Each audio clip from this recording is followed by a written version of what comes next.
I think about 80 process improvements that can streamline these things. It's still too slow. And all I would say is that there's nothing, as we draw things down from our stocks, that is making the FMS problem worse. It's kind of an apples and oranges issue, because FMS is more aligned with the USAI authority in terms of putting things on contract. We need to follow the example of the Czech Republic and then last week Poland, providing equipment immediately. Thank you. Gentleman's time's expired. Chair, now recognize gentleman, Mr. Courtney, for 5 minutes. Thank you, Mr. Chairman. Again, I want to begin by recognizing both your efforts and Ranking Member Smith's efforts to hold recurring updates and briefings by this committee, and in my opinion, it has been that healthy process which has provided the foundation for the bipartisan votes that have passed supplemental funding really over the last year. And again, the witnesses have been part of that process, so thank you for your contribution. Just to, footstomp what I think my friend Mr. Wilson just indicated is that included in those supplemental funding bills were actually specific explicit language by Congress directed towards the offices of Inspector General to be engaged at the maximum level. And again, Mr. Storch, if you could just sort of confirm that for the record, that, again, you've been around for a long time, thank goodness, but again, it also has been with congressional support that your efforts are taking place. Yes, sir. Thank you very much for the question. We very much appreciate that support, and we're committed to the greatest possible transparency in our oversight efforts. So, and again, when we talk about a blank check, I mean, I think clearly we in the Congress had our eyes wide open when these large amounts of funding were authorized and appropriated, that we wanted oversight at every step of the way. In dealing with, again, Ukraine's efforts to deal with waste, fraud, and abuse, Dr. Kahl, there's an international organization which kind of keeps score on countries' efforts in terms of dealing with corruption and fraud, and it's Transparency International. In the last year, at the same time that this unprecedented almost infusion of money has been flowing in, not just from the U.S., but also from the EU, Ukraine's position on Transparency International's ranking actually improved. It was one of the few countries in the world. It went up 6 places. And I wonder if you could just sort of, with that backdrop, talk about your perspective as far as the seriousness with which the Ukrainian government has approached this whole question of making sure that this help goes to the right place. Thank you. I've worked the Ukraine issue now for about 9 years, and in our engagements over that entire period, corruption was the #1 issue we raised with Ukrainian officials. And I think there have been improvements over time, especially in the defense sector, which is obviously most germane for DOD. I will just tell you, in our engagements with senior Ukrainian officials now, I was in Kyiv in January, the Secretary talks to his counterpart about every other week. The importance of accountability, of transparency, and of combating corruption are always points of emphasis for us. But it's not just what our talking points say. We have to put, our effort into it. We've provided the Ukrainians with ways to track the systems we provide, to include scanners and software. We've done, when it's safe, remote visits to sites. We don't see any evidence of diversion in our reporting. We think the Ukrainians are using properly what they've been given. But we'll continue to foot stomp the importance of accountability and transparency for all the reasons you mentioned. And looking again at President Zelensky's own efforts, I would say he courageously took steps to remove officials, some very close even to his office, and political supporters of his own, which shows, I think, tremendous commitment to not just talking about trying to address this problem, but actually taking action to remove people, which again, I think just sort of demonstrates, true commitment. I think, that should be also acknowledged in terms of the seriousness with which, he and his administration is pursuing this goal. And with that, Mr. Chairman, I'd like to, as long as we're entering newspaper articles, I'd like to ask that the piece in this morning's Washington Post, Zelensky takes on Ukraine's top internal enemy, be admitted to the record. Without objection, so ordered. And again, that walks through the whole question of how they've improved their score with Transparency International in the midst of dealing with an existential threat to their country. And with that, I yield back. Thank the gentleman from Connecticut. Chair now recognizes the gentleman from Colorado, Mr. Lamborn, for 5 minutes. Thank you, Mr. Chairman, and thank you for having this hearing, and thank you all for being here today. General Sims, I'd like to ask you the first question I have. Last week, Vladimir Putin announced the suspension of Russia's participation in the New START treaty. This followed an earlier declaration by the U.S. State Department that Russia was violating the New START treaty. So it appears that Russia has taken New START hostage and is using it to try to get us to stop funding Ukraine. Is the Joint Staff developing plans and options should Russia further violate its limitations in New START? For instance, if it starts uploading its nuclear delivery systems above the caps? Sure, thank you for the question. So I'll save some fine-tuning on that question for our follow-on session, if that's okay, and certainly pass any of the policy implications to Dr. Kahl to answer. But I would simply say we continue to maintain the strongest nuclear force in the world. We continue to monitor the nuclear situation around the world, to include Russia. And if I was an American, I would not be worried about the nuclear situation. Very good. And Dr. Kahl, if you could follow up on that, what are some of the diplomatic or other things that the administration is doing in response to Russia's latest stance on New START? Thanks. It's a really important question. Look, I think as a practical matter, the suspension doesn't make a lot of difference for the reason you mentioned, which is that they were already out of compliance with the inspections regime using COVID and other things as excuses. It's also interesting that Putin decided to suspend as opposed to leave the treaty. And I think that's actually an indication that it's not effective leverage over us. It won't be effective leverage over the Biden administration. Yes, we believe arms control and strategic stability matter for the safety of the American people and for the world. But frankly, Russia is in no position for an unconstrained nuclear arms race. They do not have the money, especially given the strain on their military from the war, sanctions, export controls. So, I think this was a way for him to generate some rhetorical headlines. But I think as a practical matter, it has not changed the situation. Russia remains a dangerous power with a lot of nuclear weapons, and we have to be vigilant against that danger. Okay, thank you. And I do think it was a mistake for President Biden to re-up New START when he first took office without any discussions at all with the Russians. I think we could have perhaps gotten some concessions or some further understanding. So I think that was a mistake. However, I will compliment the president, and the ranking member will be glad to hear this. I think it was right for him to go to Ukraine recently, and I think that sent the right signal. We all hope and pray to God that there is no use of nuclear weapons by Russia in Ukraine, tactical or anything else. And we don't want to give away what our response would be should that happen, and a lot would depend on the specific circumstances. But what would be some of the consequences to Russia should that unthinkable thing happen?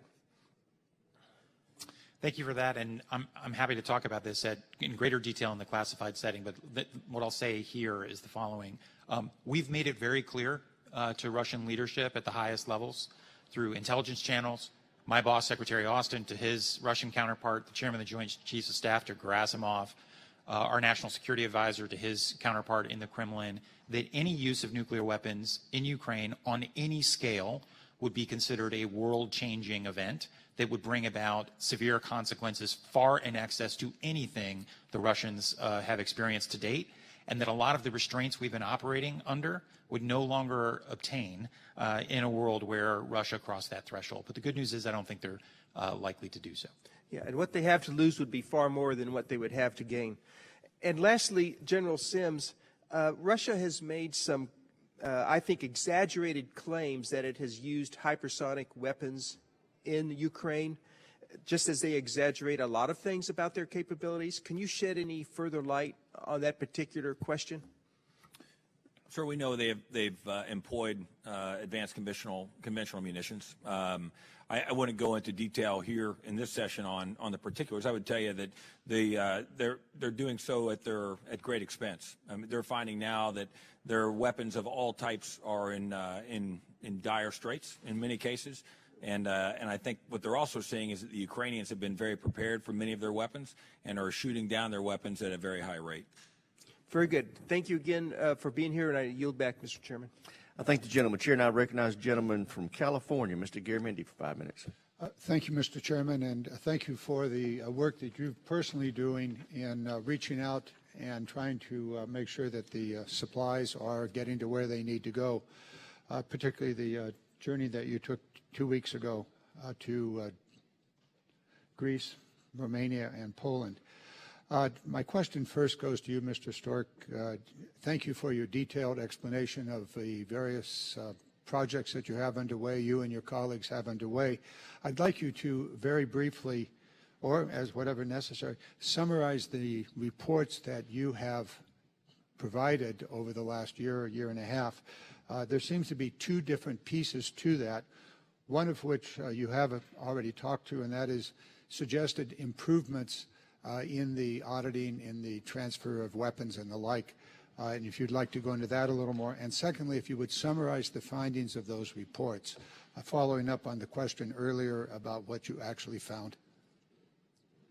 Yes, sir. Thank you very much for the question. As you say, the reports that we've issued to date over the past year since the 2022 invasion really have fallen largely into two categories.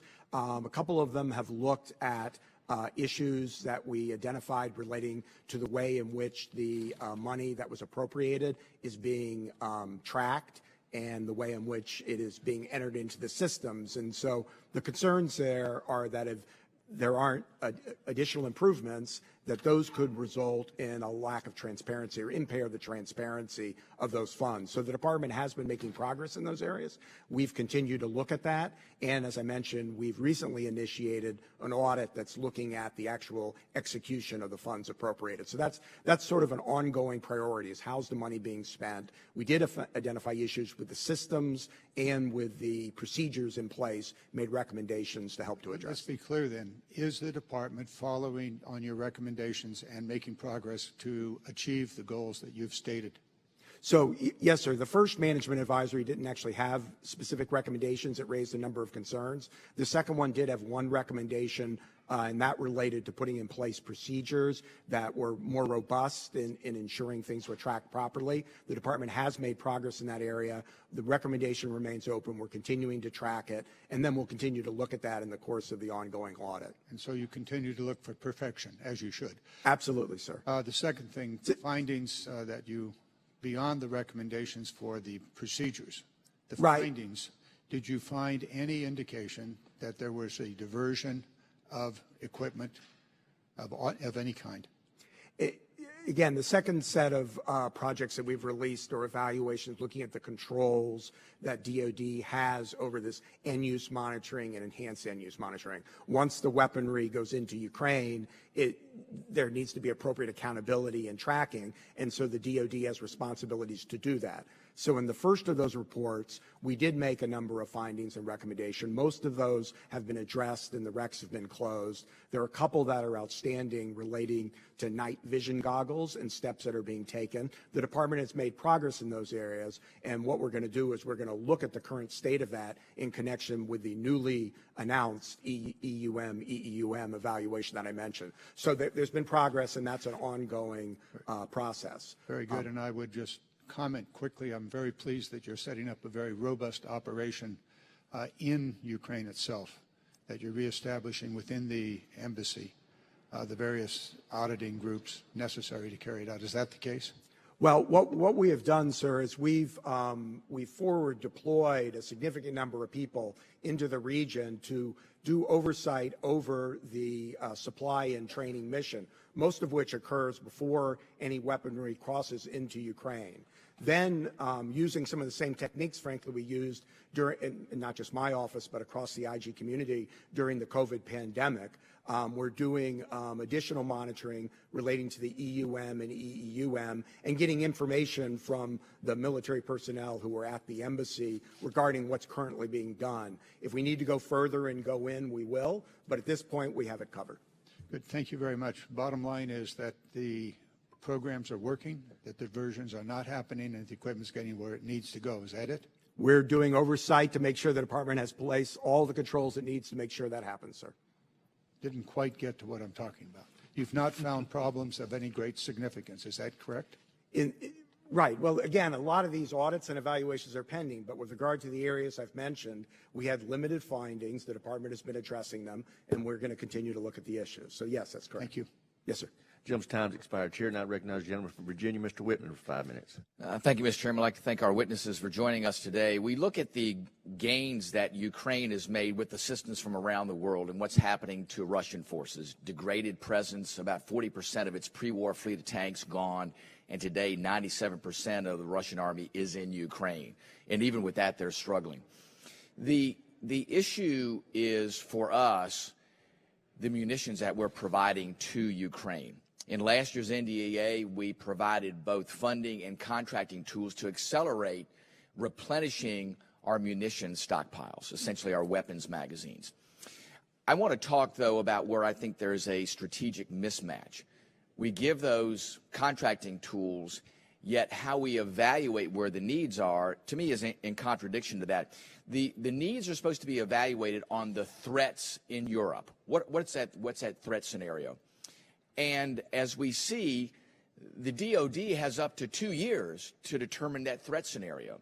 So if we're looking at the scenario 2 years down the road and whatever is happening at that time in Europe, and we are today accelerating the replenishing of our munition stockpile, to me there's a mismatch, because giving 2 years to determine what the needs are, what the threats are, and we're spinning up today to build weapon stockpiles that may be mismatched with what we see 2 years from now, doesn't seem to me to be a good policy. So, Dr. Kahl, can you tell us, based on our force structure requirements on both munitions and ground forces in Europe, how do we make sure that we are making the right determinations about what to build today, so we don't have, again, a mismatch? I mean, we're talking about weapons magazines being depleted today, but if we're building weapons that may not have a role in where we need to be 2 years from now, how do we correct that mismatch? Yes, thank you. It's a very important question. So obviously we've made significant investments because of the money that Congress has generously given us and the authorities to spend it over longer periods of time to recapitalize our munitions. That means increasing production, but it also means addressing supply chain bottlenecks and creating a longer-term demand so that industry is actually responsive. I think what the Ukraine conflict showed is that, frankly, our defense industrial base was not at the level that we needed it to be to generate munitions. So right now, our priorities are making sure that we are increasing production for the things that we anticipate that Ukraine will continue to need. So a good example is 155 millimeter ammunition for the NATO standard howitzers, but also the guided multiple launch rocket systems, the GIMLRs that launch off the HIMARS systems. Those are going to matter a year from now, 2 years from now, 3 years from now, because even if the conflict in Ukraine dies down, and nobody can predict whether that'll happen, Ukraine is going to need a military that can defend the territory it's clawed back and deter the Russians from doing this again. The other investments we're doing, of course, are to replenish our own stocks. And there, actually, I think we're relatively confident we're making the investments that we need, not only for Russia contingencies, but also for contingencies vis-a-vis China, North Korea, Iran, et cetera. But beyond that, we can go into some of the specific details in the classified setting, if you'd like, in terms of how we're making targeted investments. Well, that leads me to the next question. The allocations that we're making today to Ukraine are based on a pre-Ukraine Russian conflict scenario. So if we are holding back those munitions based on that scenario, then are we inadvertently holding back the things that Ukraine may need based on what would be an antiquated scenario? So that I think is a question.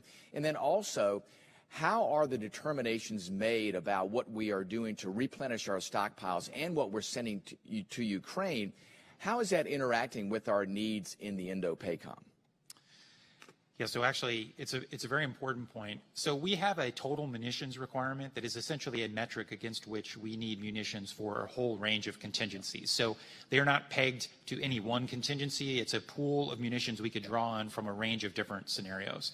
We have adjusted that floor to account for the fact that Russia is bogged down in Ukraine.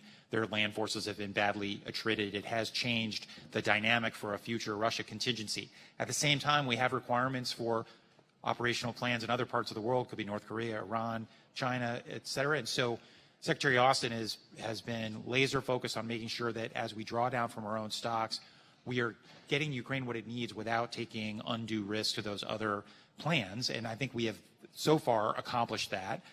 But we also need to recapitalize so that we can build up that hedge in the event that something bad happens elsewhere in the world. Very good. Thank you, Mr. Chairman. I yield back. Thank you, gentlemen. Chair, now you recognize the gentleman from New Jersey, Mr. Norcross, for 5 minutes. Thank you, Chairman, and certainly appreciate the ongoing insight and the most recent visit to the region. The amazing thing that the United States does better than anybody in the world, hands down, is the logistics, the ability to move men, equipment, resources is short of remarkable. I just want to touch base, Chairman of Town, Mr. Whitman. 3 years ago, there were some disturbing reports on the industrial base issues on our ammo plants, our explosives and accelerants, and we had been very much focused on that. Had we not actually sped up the recapitalization, I think we would be even in worse place, but we still have quite a ways to go. My question goes to Dr. Kahl and the General.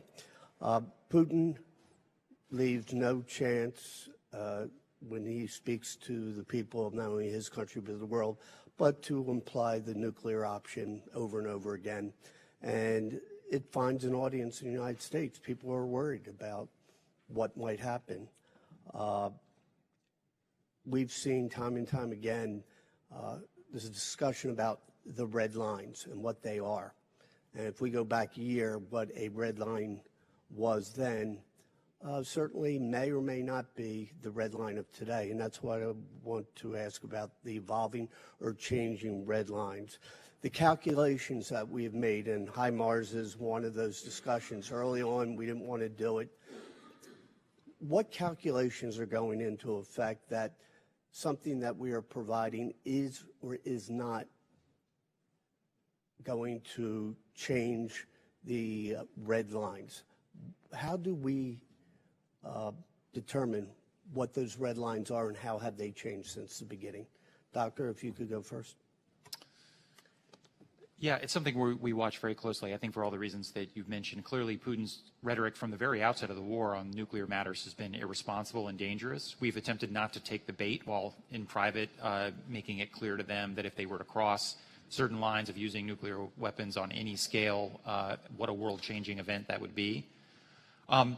As a general matter, I do not think that we are holding back security assistance from Ukraine at the moment, largely for escalatory reasons. I think most of the decisions we are making on security assistance are driven first and foremost by our assessment of what Ukraine needs right now, given the amount of money that the American taxpayer has given the department to work with. How do we use that money for what they need right now?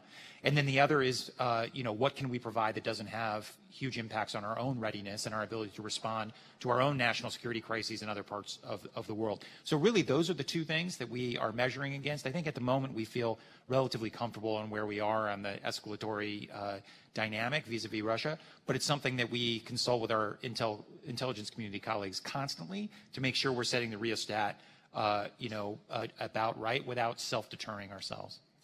Thank you. So, General, when we started a year ago, there's been much discussion from the committee and those in Congress about what we're able to send to them. How much of an impact has that, quote, red line been, and has it changed since a year ago? So I would tell you what we've sent over the last year has made a gigantic difference to the Ukrainians. If you start where we were last year at the onset, it was about providing things at the moment that they needed. They were javelins, they were Stinger missiles, They were things that they needed to defeat the Russian army as they came across the border around the country. Those things were provided in good order. They were used extremely well by the Ukrainians.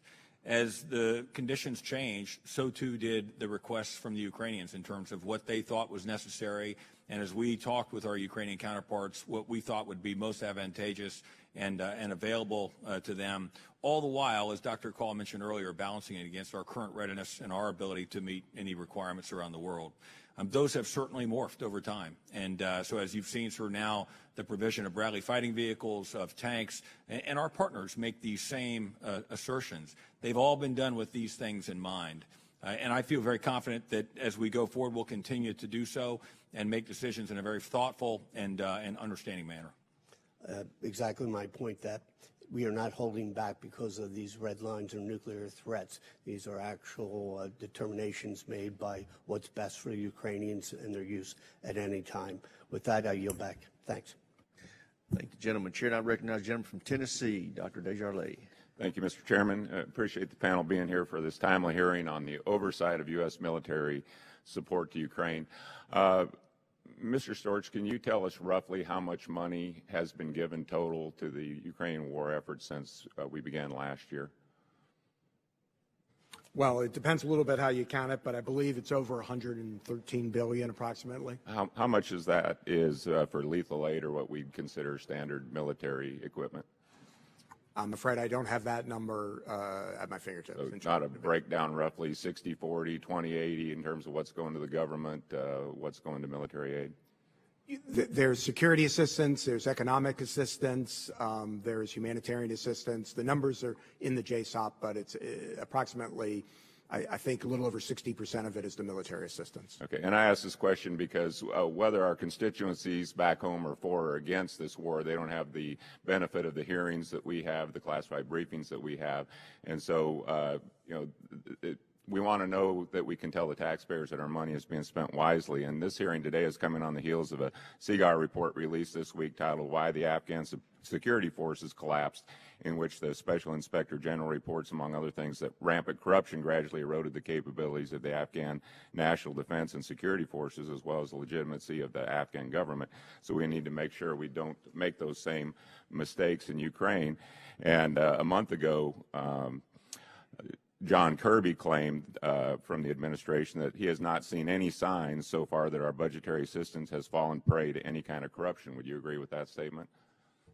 So on the issue of corruption, one of the reasons we do all these reviews is to ensure the integrity of the systems in place and that controls are there, so to help to prevent it from corruption. And then, as I mentioned, we have DCIS that's there to investigate any allegations that might arise. With regard to the Afghanistan report, I'd just say I'm aware that's been issued. Our folks are looking at that. But it's obviously a very different situation in Ukraine, very different mission. In Ukraine, there aren't large numbers of troops on the ground. It's not building the military from the ground up. It's primarily a train and supply mission, something our office is very well equipped to oversee.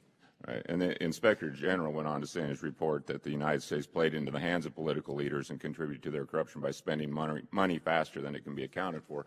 So I think when we say we've spent roughly $100 billion, we ought to break that down and have a clearer message from DOD, and we've had hearings where we've suggested that to keep the public on board. I understand what the strategy is and what the benefit is, but we want to make sure the people back home get this. And it didn't help. Last year, for example, in a briefing, unnamed senior official said that there was about 100 kamikaze Switchblade drones provided to Ukraine, that they couldn't tell where they were, who was using them, and didn't know if they'd ever know exactly where they come from or where they would be used at. And so those type of statements aren't helpful. But I think that you had mentioned earlier that we have a proven model, and maybe you can elaborate and make us feel a little bit better that this proven model that you're referencing has worked somewhere else, and that we're accounting for the equipment that we're sending.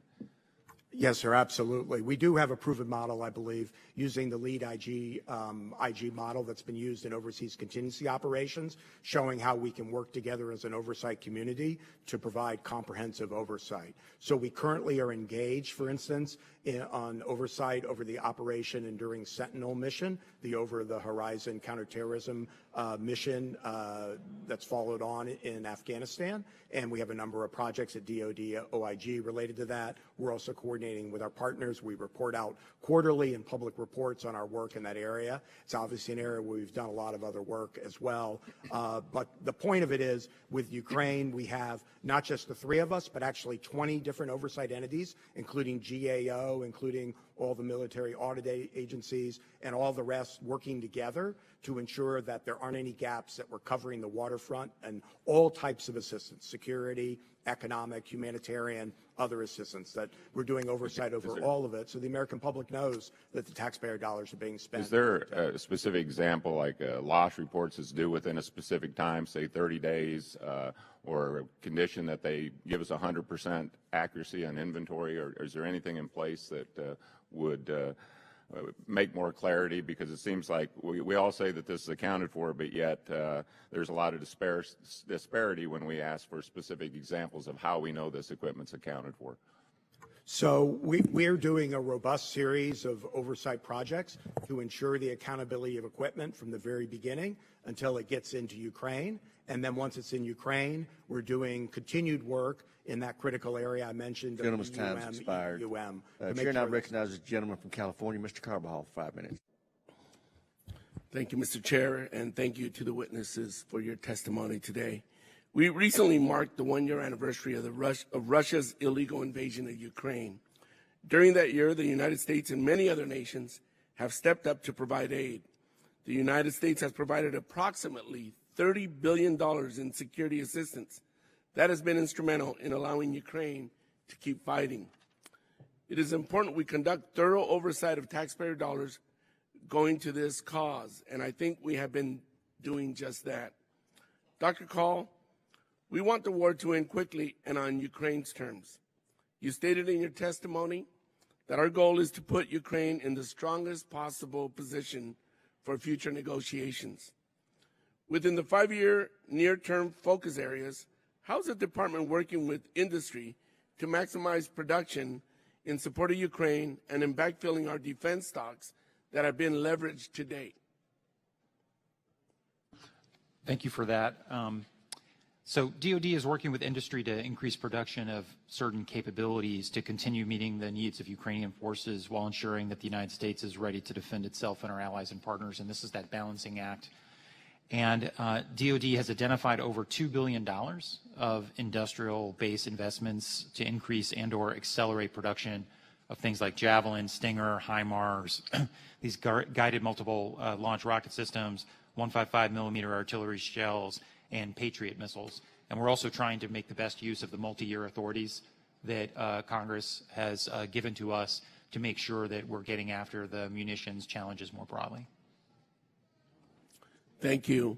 Dr. Kahl, while we hope for a quick end to this conflict, we must plan, obviously, for the long term. How do the 5 focus areas evolve over time, and what long efforts can we start planning for deployment in the long term to ensure that Ukraine has what it needs for continued defense against Russia? That doesn't seem like it is going to go away. Well, you know, as the president has said, we're in it for as long as it takes.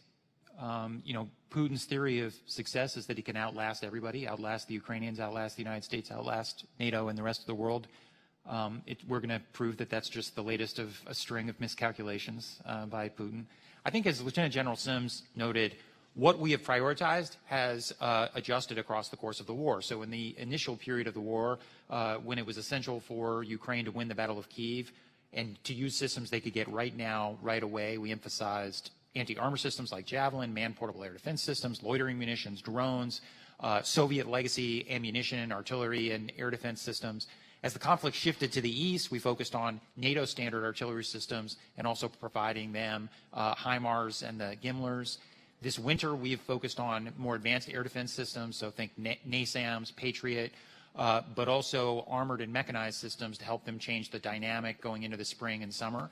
And so we will continue that process as we move forward, as Ukraine's needs change. And I do think it is incumbent upon all of us to think about what Ukraine needs over the medium term to make sure they can defend whatever territory they claw back from the Russians and deter the Russians from going at it again when and if there's a halting to the fighting or a peace settlement, or even if there isn't. And so the department is focused on constantly iterating on that analysis.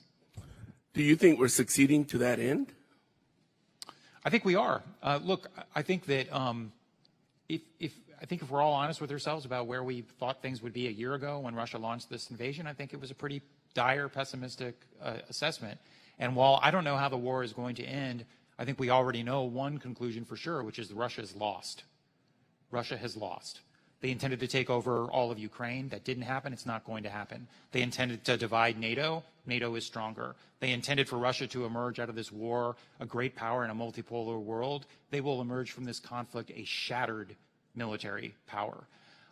And so, again, I don't know exactly where the final lines will be drawn when this conflict comes to a close, but I know our policy has been successful in keeping a sovereign, democratic, independent Ukraine alive and ensuring that Vladimir Putin suffers a loss.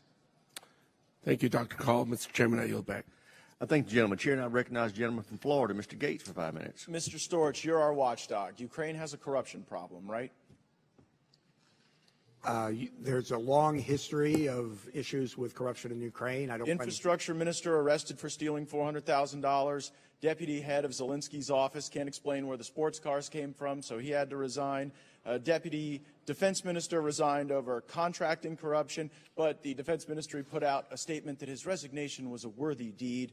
And the wife of a former Ukrainian politician was found with $22 million in cash crossing the border into Hungary last year. Seems as though a lot of the zeal for enforcement of the anti-corruption efforts seems to align with the Republican control of the House of Representatives in our country. Maybe that's a coincidence. But let's get to this end-use monitoring you testified to. The Arms Control Act of 1996 requires end-use monitoring for certain defense articles that are sold or leased, right? Correct. And there's no feature of anything we've passed that exempts what we've given to Ukraine from those requirements in the Arms Control Act, right? Not exempts. There are different provisions as to how that plays out in different circumstances. That is controlling law, controlling policy. And here's the upshot. As you testify here today, you cannot testify, truthfully under oath, that the DOD has complied with the policy and law regarding end-use monitoring during all times of this conflict. Isn't that right? So I want to be careful here when I respond to you, Congressman, to make sure that I'm clear. We are conducting a series of evaluations that look at the controls that DOD has in place to ensure that they are taking the steps that are required. I get all that, but here's the operative question. We haven't complied with end-use monitoring according to the law with everything we've sent to Ukraine to date, have we? So our 2020 report, which is our last public report on this, made a number of recommendations. All of those have been met. I know, but you're sort of dodging the question. You cannot testify that we have complied with the end-use monitoring requirements at all times during this conflict, can you? So we have an ongoing evaluation right now. I get that it's ongoing. I'm looking backwards. You cannot testify that everything is complied with the law in the end-use monitoring, can you? So some of that gets into the classified report that we issued previously. But I think everyone watching this could see that if you could testify to that, you would. You're citing a classified report. I don't know why that report's classified. I think the American people deserve to know if this 1996 law is being followed or not. You can't testify that it is being followed, and so I think they can draw reasonable conclusions from that. Do we have, Dr. Kahl, do we have DOD personnel in Ukraine now? We do. We have a couple dozen at the embassy. Other than the embassy, any other personnel? Nope. How about CIA? Are they training folks in Ukraine? Not going to talk about that in an unclassified setting. Happy to talk about that further in the classified briefing. Is the Azov battalion getting access to U.S. weapons?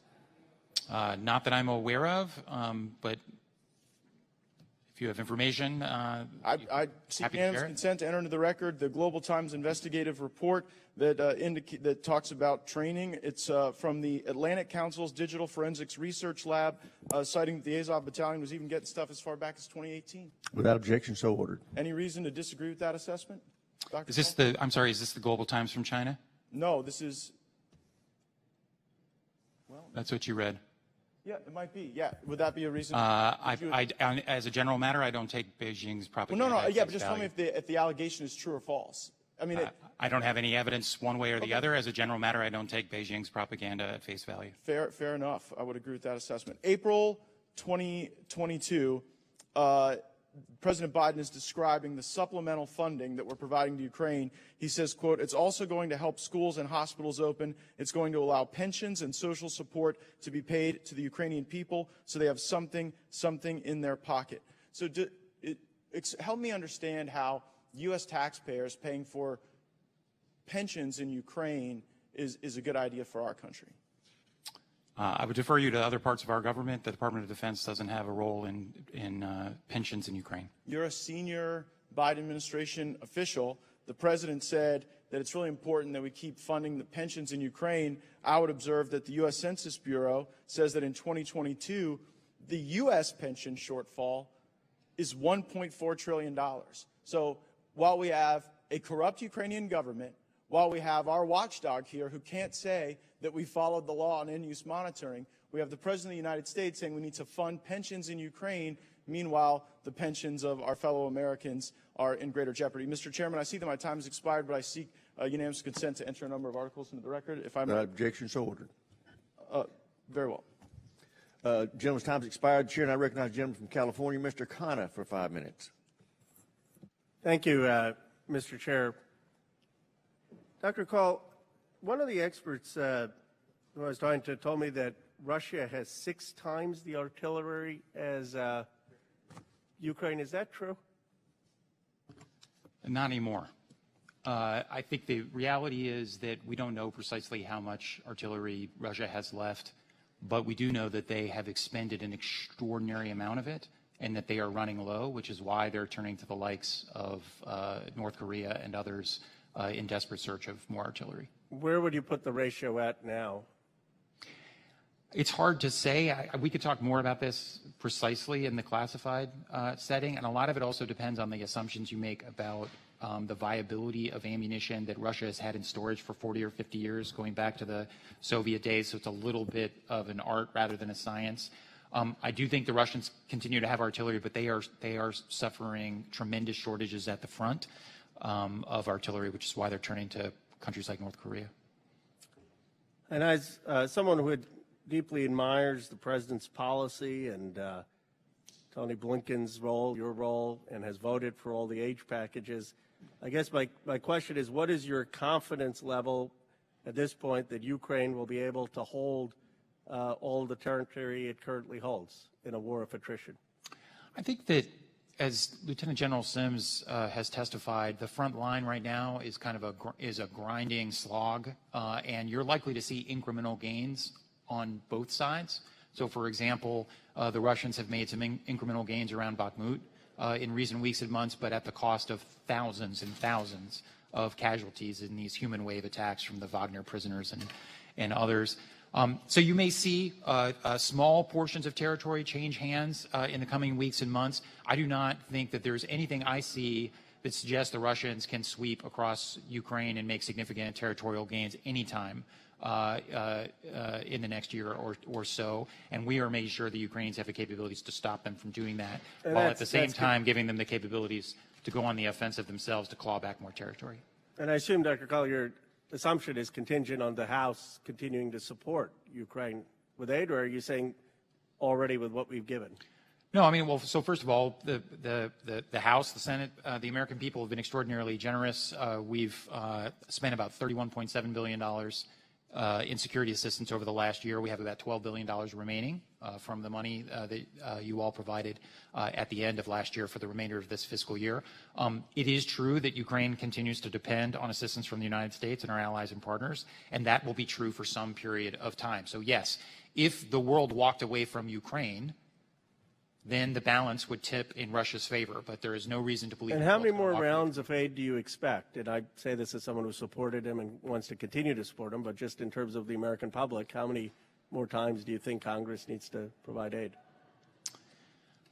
You know, it's difficult, and it's difficult because we don't know the course and trajectory of the conflict.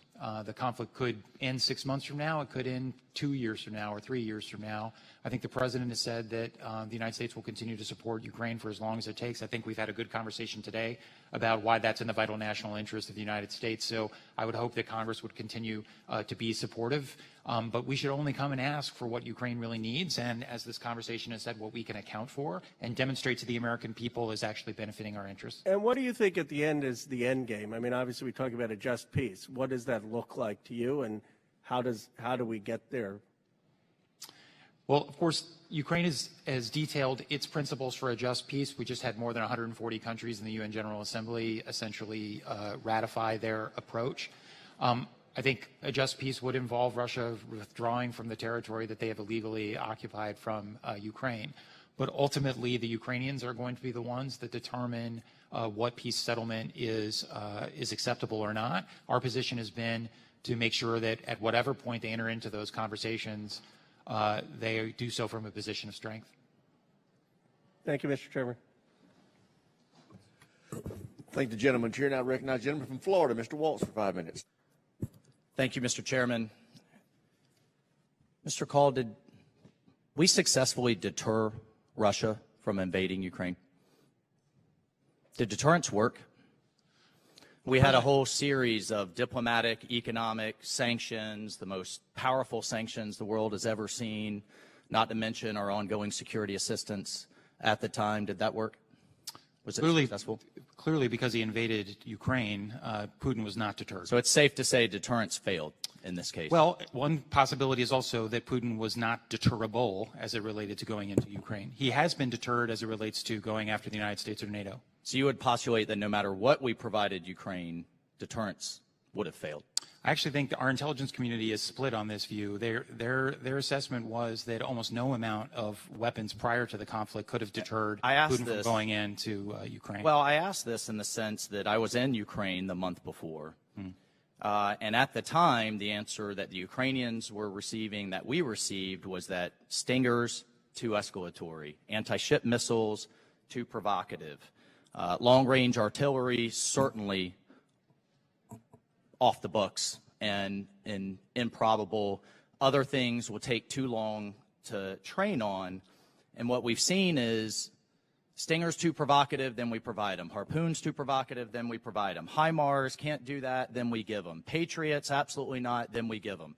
Tanks, Bradleys, heck no, takes too long. Now here we are a year later, we're providing them. I think, as we're patting ourselves on the back, providing an ally the arms they need to defend themselves, if we've decided it's within our interest after entire cities and whole regions have been devastated, probably isn't a good strategy. Would you agree with that? Well, we did provide hundreds of millions of dollars in assistance in the months leading up to the war. And then, of course, Congress... Well, actually, if we really rewind the clock, starting in 2014, we provided only non-lethal aid until 2017. Was that a mistake? Well, I was then National Security Advisor to then Vice President Biden, and he favored providing lethal assistance like javelins. That's everybody knows that. And the Obama administration made a different decision. Was that a mistake? I think in retrospect, we should have provided them Javelin missiles. That's been the position of then Vice President Biden. The Trump administration then provided.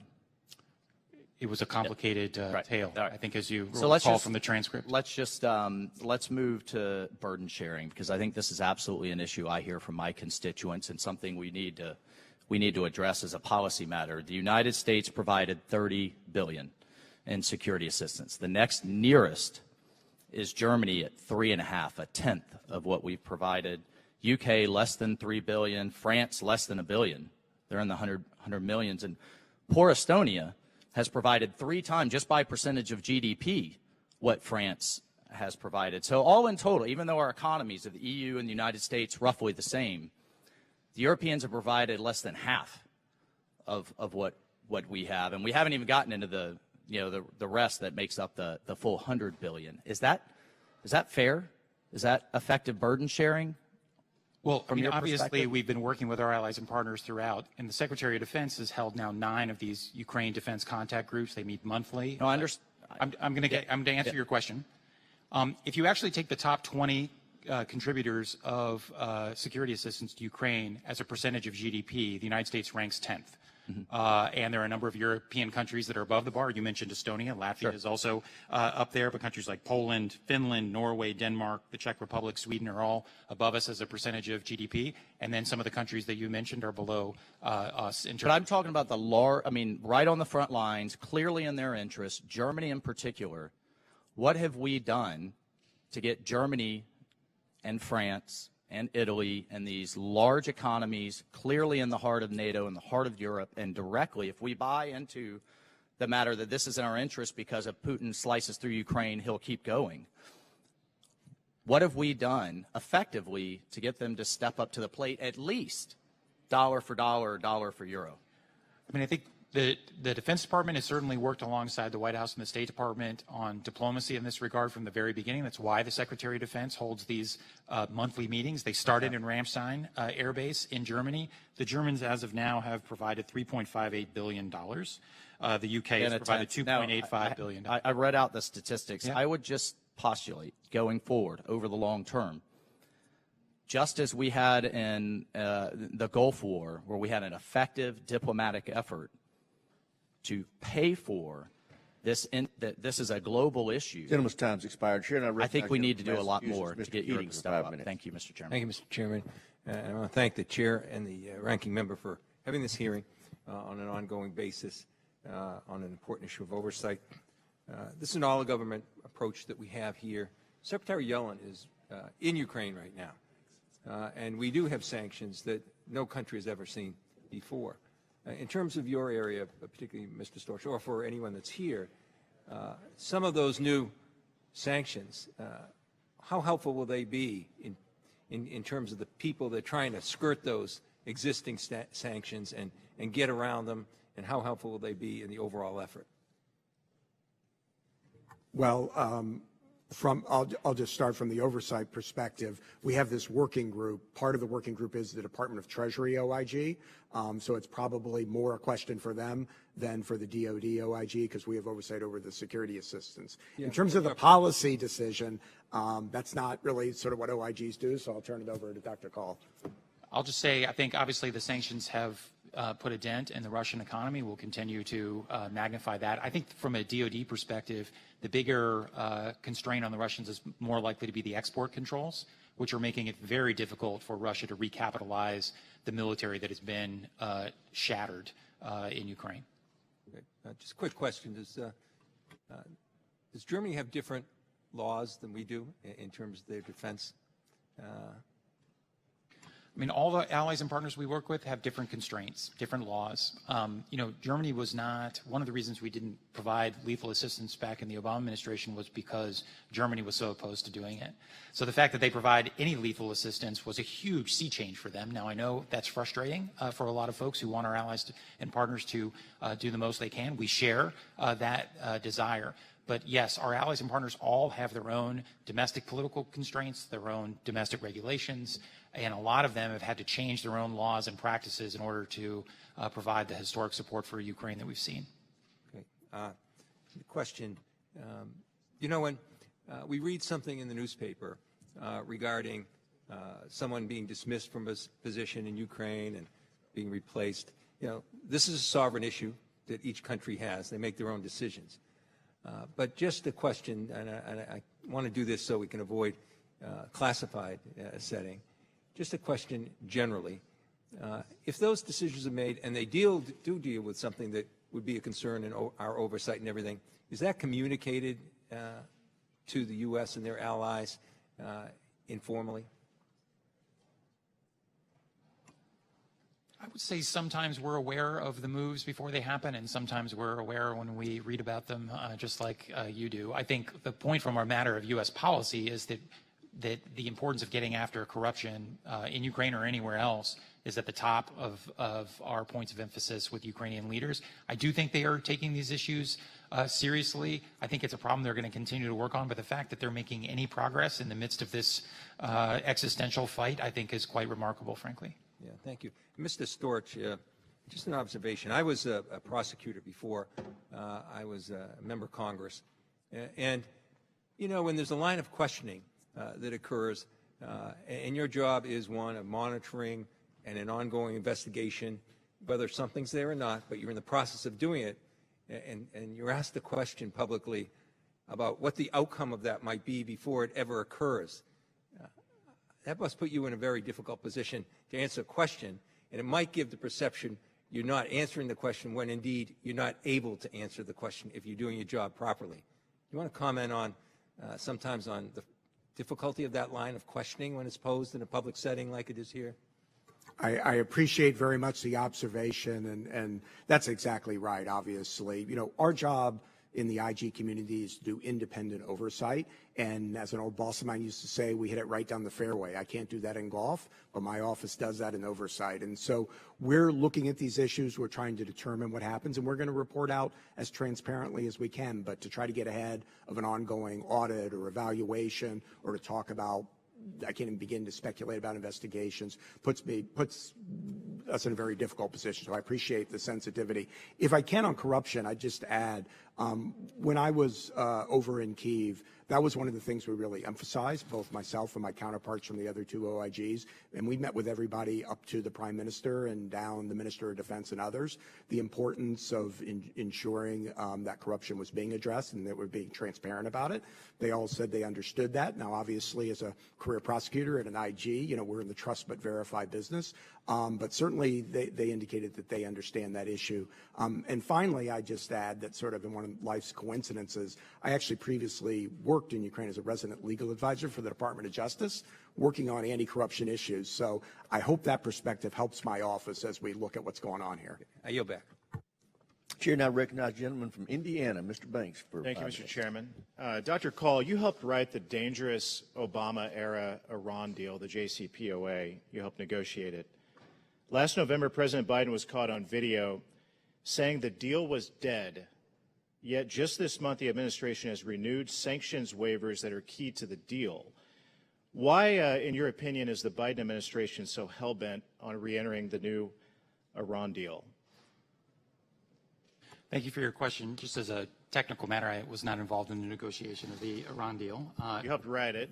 I didn't. Fair? But you were involved with it. Well, I worked in the administration when the deal was negotiated. The President and Secretary Blinken and others in the administration have made clear that we're not about to re-enter the JCPOA anytime soon. Why did they attempt to re-enter it? Well, because Iran's nuclear progress since we left the JCPOA has been remarkable. Back in 2018, when the previous administration decided to leave the JCPOA, it would have taken Iran about 12 months to produce one bomb's worth of fissile material. Now it would take about 12 days. And so I think there is still the view that if you can resolve this issue diplomatically and put constraints back on their nuclear program, it is better than the other options. But right now, the JCPOA is on ice because there was an arrangement on the table last summer that the Iranians were not willing to take. And of course, Iran's behavior has changed since then, not the least of which their support for Russia in Ukraine, which is the subject of the conversation here today. So I don't think we're on the precipice of re-entering the JCPOA. So you're declaring defeat for the new Iran deal on behalf of the Biden administration? I think our view, actually, I'm just stating what both the President and Secretary of State have already said, which is that the JCPOA is not on the horizon in the near term. The administration's position remains that a diplomatic deal to put constraints around Iran's program remains the best alternative to prevent Iran from getting a nuclear weapon. But the President has also made clear that his policy is that Iran will not get a nuclear weapon, period, and that if a diplomatic outcome is not possible, that we have other options to deal with that problem. So does it concern you that Putin and China are on the side of negotiating the same deal that you helped craft during the Obama administration? There are no active P5+1 negotiations, so China and Russia being at the table or not being at the table are not terribly germane. Can you shed light for us on why we tapped Russians to help negotiate on America's behalf in the renewed negotiations during the Biden administration?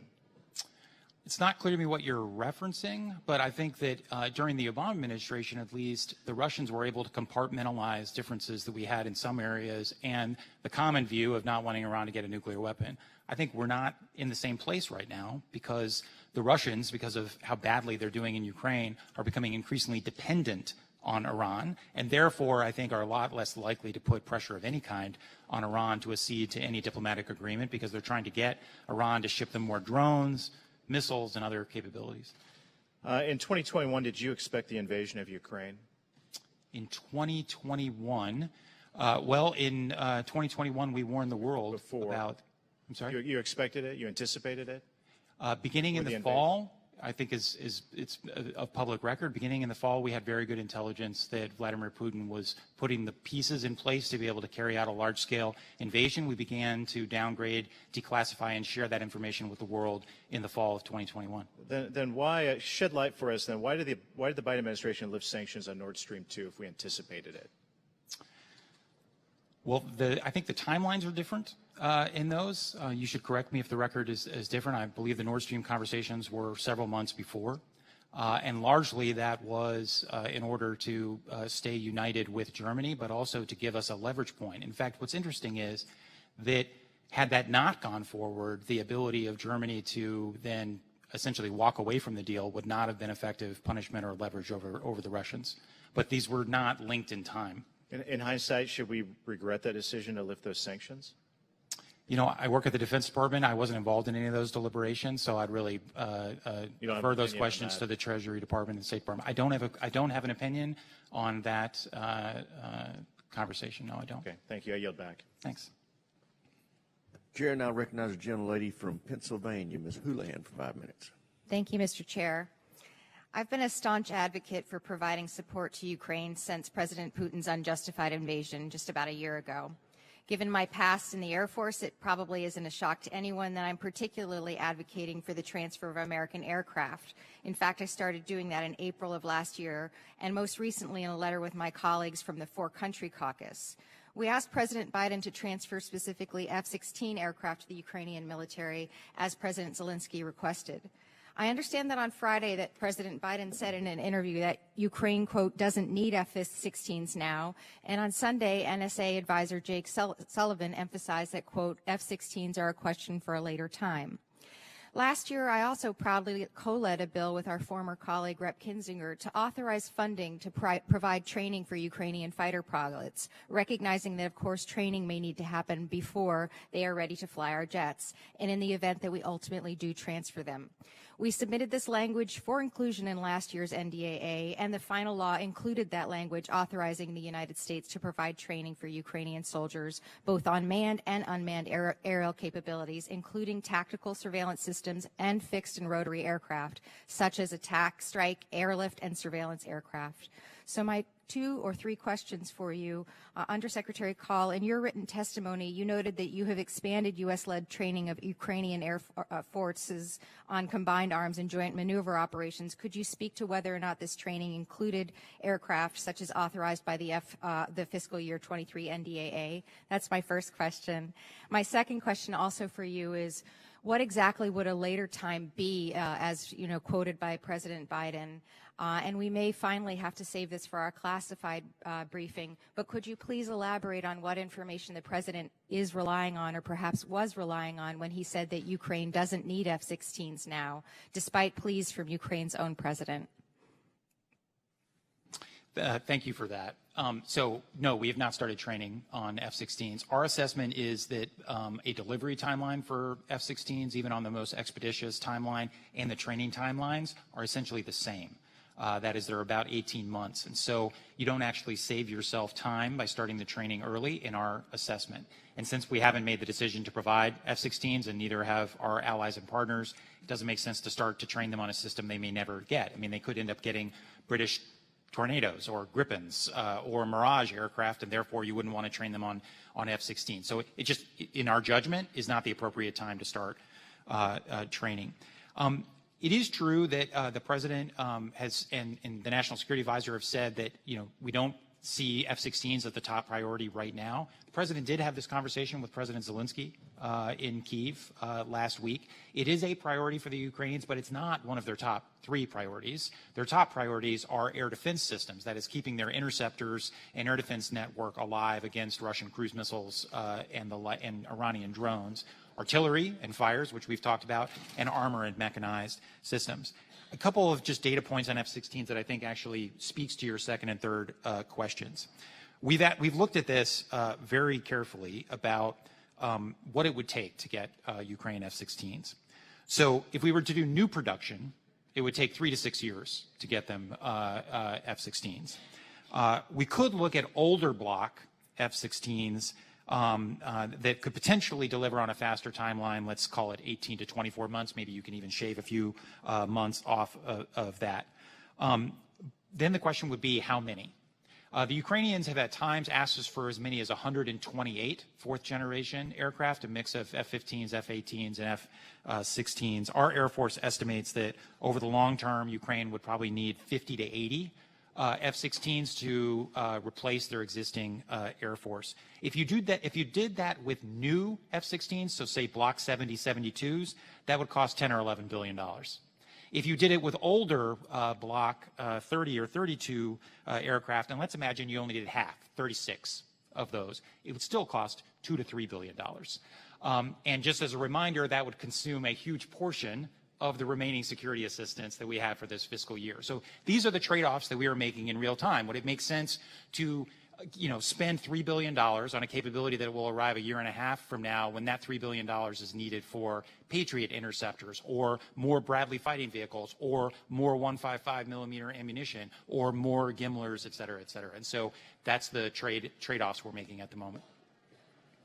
I'm nearly out of time. I appreciate that. I guess my only concern is when we started talking about this 10 months ago, 10 months has gone by, and so I just don't know when the clock should start. And when we see that this... Gentlelady's time's expired. Chair now I appreciate recognizes it. I yield back. the gentleman from Louisiana, Mr. Johnson, for 5 minutes. Thank you, Mr. Chairman. Thank you all for being here. Very important topic, very timely.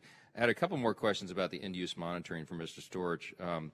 Your office published a report in October stating that the Department of Defense was unable to provide in-use monitoring in accordance with DoD policy because of the limited U.S. presence in Ukraine. So the report identified the challenges that the DoD personnel who are responsible for conducting in-use monitoring and enhanced in-use monitoring face when there is no U.S. personnel present, or at least limited presence there. Have we learned any lessons or discovered any best practices to improve that in-use monitoring in Ukraine despite the lack of people there on the ground? So to be clear, the report that was issued in October 2022 was a classified report, so happy to talk more in detail about that during the later session. I believe it's accurate to say that what the report did is it acknowledged the challenges that are faced in those circumstances, such as they were in Ukraine, and the steps that were being taken at the time to try to address those. And as I say, happy to talk more. The reason we initiated the current evaluation, and the reason I didn't want to get ahead of what we're finding, is that as the situation changes and conditions on the ground evolve, we want to go back, and we are going back and looking at what's going on now, what steps have been taken to try to address those challenges and where they are and how things move forward. And frankly, Congressman, given the importance of the issue, I think that's something we're going to be looking at as long as this goes on, right? And so that's where we are. And I think we agree we have to do that. We owe it to all involved. And I know that there are classified portions. There probably are unclassified things that you could discuss. But does the department have any concerns about the self-reporting that is coming out of Ukraine? So, specifically, Ukraine, we all know Ukraine has a documented history of corruption and government waste in the past. I know a lot of that has been being alleviated. But what gives you confidence that the Ukrainians are being entirely forthcoming and transparent with us when it comes to what we've seen so far? So, at some level, that's why we do these audits and reviews, right? Is so we want to look at the evidence and then be able to assess independently where things are. As I mentioned, I went to Kyiv. We met with the Prime Minister. We met with the Minister of Defense. They told us they understood the importance of addressing corruption. When we were out there, actually, coincidentally, a number of corruption cases had been announced. They very strongly pointed out those did not involve U.S. security assistance. or U.S. assistants generally. But having said that, they were corruption cases, and the point they were making is they were trying to address them. So, as I say, I've got a long history. I've been going out to Ukraine and working out there on behalf of the United States government for more than 15 years, and in the anti-corruption area. And so I hear what they're saying, and then we're in the trust but verify business. And the way we do that on this issue is by doing these evaluations that look at what's actually going on. Because again, there's sometimes a misunderstanding. We at the DoD OIG, we don't go out and count the missiles, right? We don't do the monitoring. It's up to the DoD to meet the requirements of the law and the policies that implement it regarding monitoring, and then we do oversight to make sure that's happening, that it's happening in accordance with the law and it's happening appropriately, and we make recommendations to help the DoD to improve that. So that's the process we're engaged in now, and as I say, I think we're going to continue to be engaged in. There's just some inherent challenges, as we're acknowledging, when we don't have DoD personnel there. So we want to ensure, of course, that sensitive weapons end up where they're supposed to be. Do you think that we need U.S. inspectors on the ground to do that? Or, I mean, we're trust but verify. What are the details of that, I guess? I'm sorry, do you mean from my office or DoD personnel? Well, U.S. inspectors. I can talk to that a little. Okay. I can talk to that a little bit. So first of all, we're not just taking the Ukrainians' words for it. They provide us information on their inventories, their transfer logs. We have provided them handheld scanners. That data gets transmitted directly back to us so that we can keep custody. We have shared NATO standard inventory and logistics software, which we also have access to that data. And then, of course, we do have a presence at the embassy. We have an Office of Defense Cooperation, and they have done 6 different site visits out from Kyiv. These are day trips. It's a dangerous place, and we don't have outposts across the country. And they have seen no signs of diversion or that the Ukrainians are not following procedures. So, look, this is an active combat zone, and it's not like Iraq and Afghanistan where we have thousands of soldiers all over the country. So there are inherent restrictions, but we're trying to maximize the use of technology and the people we do have on the ground to get the best site picture as possible. And then, of course, the IG will do oversight to make sure we're doing our job the right way. Gentleman's time's expired. Chair, and I recognize the gentlelady from New Jersey, Ms. Sherrill, for 5 minutes. Thank you, Mr. Chairman, and thank you. I recently met with many of our NATO allies and members of the Ukrainian parliament, and 2 things really became clear. One is that U.S. leadership has been effective. We have overseen a lot of the support for Ukraine, and our allies appreciate that, as well as our intelligence sharing. I don't think your microphone's on. Yeah, you might want to borrow Miss Escobar's or Miss Lotkins. Steal Miss Lotkins. There you go. Thank you. I was saying that 2 things have really become clear. U.S. leadership has been instrumental in this fight, and that has been noted by our allies across the world and appreciated. But sadly, what's also become clear is the broad-scale use of war crimes by the Russians, kidnapping of children, over 6,000 verified cases, and that's simply what we are able to verify. I'd say that's very low. Rape of mothers in front of their children, young children, rape of daughters and mothers, as I'm hearing from my Ukrainian community as they come into the district, targeting of civilian infrastructure.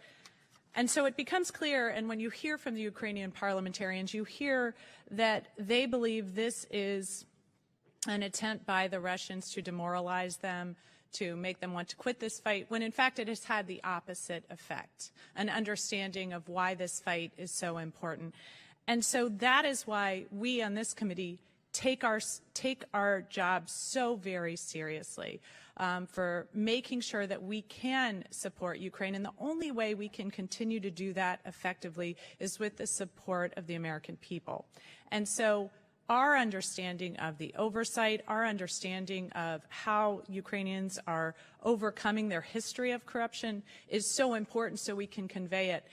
And I really appreciate your explanation of all of the measures we have in place, but I don't think what is coming through is what I heard when I was on the ground in Kyiv from the embassy, that they are seeing all the weapons that come in get to the front. They are getting pictures of those weapons on the front lines. They are seeing them in use. They feel very confident that the weapons that we provide them at the border of Poland are in fact making it to the front, and we are certainly seeing their effective use time and time again. Can you talk a little bit more about why we believe that the weaponry that we have sent to Ukraine is in fact making it to the front, and how we have not seen we have not seen those weapons, for example, for sale on international markets? And maybe that's a question for Dr. Cox. I think, Mr. Storch, you are doing the aftermath of it, but how do we feel right now in time about providing all the assistance we've provided to Ukraine and our confidence that it is actually getting where we want it to go? So part of it is what we're seeing, and part of it is what we're not seeing. So what we're not seeing is any evidence of significant diversion. I think our assessment is if some of these systems have been diverted, it's by Russians who have captured things on the battlefield, which always happens, but that there's no evidence that the Ukrainians are diverting it to the black market or some other thing else. That's not surprising given the intensity of the fight and the fact that they are clearly using what we are providing them and what our allies and partners are providing them to maximum effect. So they are asking us for more because they are using everything that we have provided them. I would just say as a general matter, the inventory comes in to the various places in Europe where the security assistance flows in. All that inventory is taken note of. It's scanned, et cetera. It gets given to the Ukrainians. They are responsible for giving us the information on where it ends up and the logs of that information, sharing with us digital confirmation of where things go. They also have scanners. That information comes back to us, and they have this NATO standard software that helps keep inventory, which we also have access to that information, and we do these site visits. So, look, this is an active war zone. There are always going to be things that you don't know are happening or you don't see, but we are not seeing any evidence of systemic diversion of the equipment that the United States has provided. Thank you. And in my final few seconds, is there more we could be doing as a committee to support ensuring that the weapons are being used appropriately? Well, I just say hearings like this are great. I think oversight and transparency is really important. The things that Dr. Kahl talks about, that's the information that we're getting as we have our teams out there doing evaluations, looking at every aspect of the security of this equipment from the beginning until it gets to the front lines in Ukraine, and to make sure that everything that can be done is being done to ensure that it's being used properly and as intended. So I think hearings like this are great, and we appreciate the committee's support as we do our oversight, and we'll keep you informed as we go forward. Thank you. With that, I yield back. Thank you, Mr. Chairman. I thank the gentlelady. Chair now recognizes the gentlelady from Michigan, Ms. McClain, for 5 minutes. Thank you, Mr. Chairman. And I would like to thank Mr. Rogers for giving me the opportunity to go on a CODEL and actually see the inventory of weapons that we are sending and just how they are getting from point A to point B and how we're tracking them. That I can assure you raised my level of confidence. There is a saying, one look is worth 1,000 reports. But I want to shift gears for just a moment because although I think we're doing some things very well, I think we need a little bit of a reset with the American people, or I should just say my constituents in my district. They've been raising concerns with me about our involvement in this war. They're worried that we're getting dragged into a never-ending war with no clear and precise outcome that has been, in their opinion, right, or perceptions, 90% of reality, that has a clear end in sight. They believe that we're spending money and resources on a fight overseas rather than getting our own fiscal house in order. If you could, and anyone can answer, in simple terms, just lay out to the American people the reasons why it is so important for Ukraine to defeat Russia in this war, particularly from the eyes of the Americans. So what is the implications for the United States if Russia actually does defeat Ukraine? I think the implications would be both in Europe and felt around the world. You know, the United States did get dragged into 2 world wars in Europe because aggressors weren't stopped. Aggressors, you know, initiated their conflict. The free world didn't hang together. Aggressors weren't deterred. They weren't stopped. And so the United States eventually was dragged into those conflicts. And we don't want to see that happening so again. It's a deterrent, and I don't mean to put words in your mouth, but it's more of a deterrent so we don't end up into a world war. I think it is to demonstrate to other would-be aggressors that if they engage in the type of aggression that Russia has, they would face similar consequences. And I think it will matter very much, for example, if you're sitting in Beijing wondering about crossing the Taiwan Strait, you will ask yourself, if I do that, will the world react like they did when we went after and absorbed Hong Kong, which was to just kind of look the other way, or the way the world reacted in Ukraine? And if it is the latter, then aggression across the Taiwan Strait's a lot less likely. And can you expand on that, sir, just a little bit more? What would a Russian victory or defeat mean for China? Well, I think, first of all, Russia is China's closest ally. They, of course, signed a strategic partnership without limits shortly before the war. We have seen growing indications that China might be considering providing Russia with some assistance, lethal assistance, which would be very troublesome. So China has a stake in the outcome here. But also, I think China would, you know, they speak a lot about the importance of sovereignty and territorial integrity. But frankly, China would benefit greatly from a world that allowed big powers to gobble up their small neighbors. And would you care to comment, what would the loss of Ukraine mean for NATO? Well, first of all, Ukraine's not going to lose. There will be no loss of Ukraine. I think Vladimir Putin hoped that would happen. It's not. It hasn't happened. It's not going to happen. Ukraine continues to maintain most of its territory. They're fighting tenaciously. The Russians do not have the capacity, in my view, to take over Ukraine.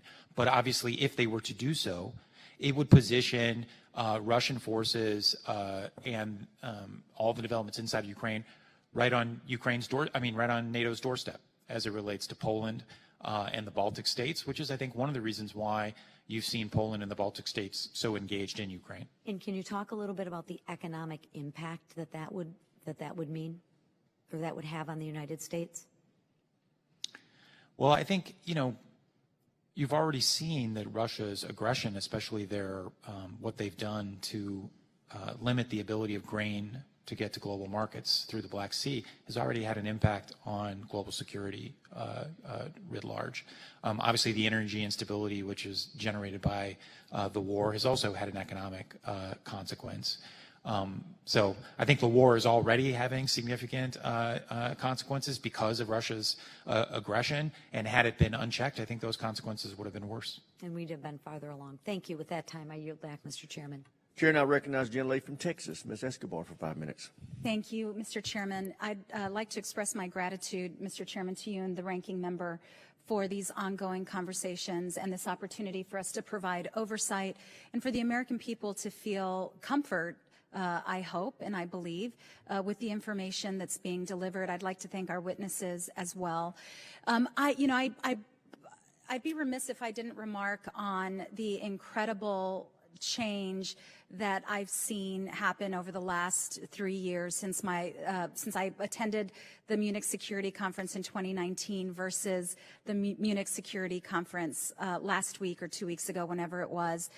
When I was there in 2019, there was a significant question about the West and whether the West would continue to support NATO, and just the fears about how untethered things seemed.